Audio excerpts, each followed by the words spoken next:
Nous avons été grièvement blessés.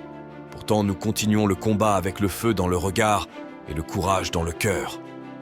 Laissons-les croire que nous sommes vaincus, car ils le regretteront amèrement. Pedro Cantor, maître de chapitre des Crimson Fists.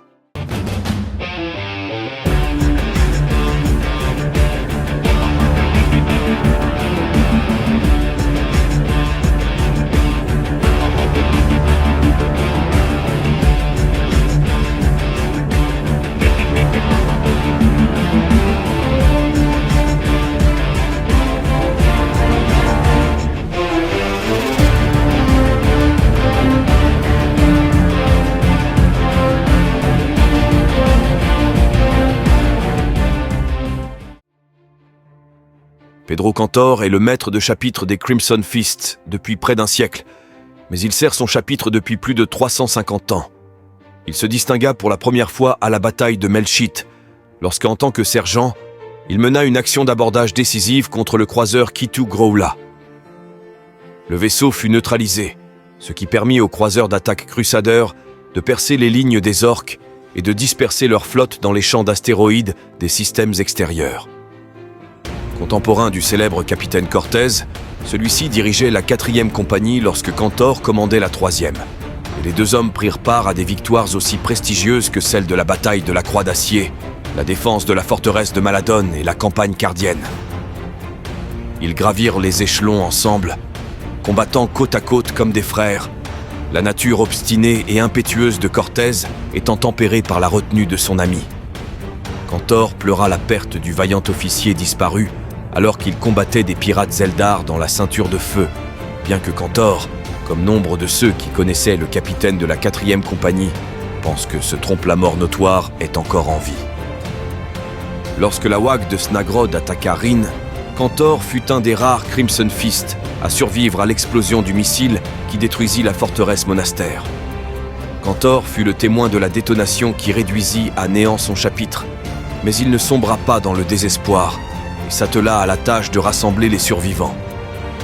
Il analysa les options qui s'offraient à lui et résolut de se rendre à la Nouvelle Rin, où il savait qu'un petit détachement de Crimson Fists avait été posté afin de renforcer la garnison locale.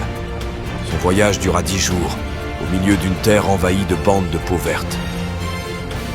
Pendant la journée, Cantor et ses hommes étaient forcés de se cacher, un jour dans les ruines d'une ferme, un autre dans une carrière abandonnée. Cantor arriva à la Nouvelle Rin épuisé, son armure couverte de sang orc.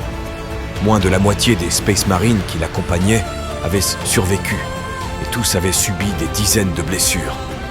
Cependant, leur détermination était intacte. Les orcs s'attaquèrent en nombre à la Nouvelle Rin peu de temps après leur arrivée.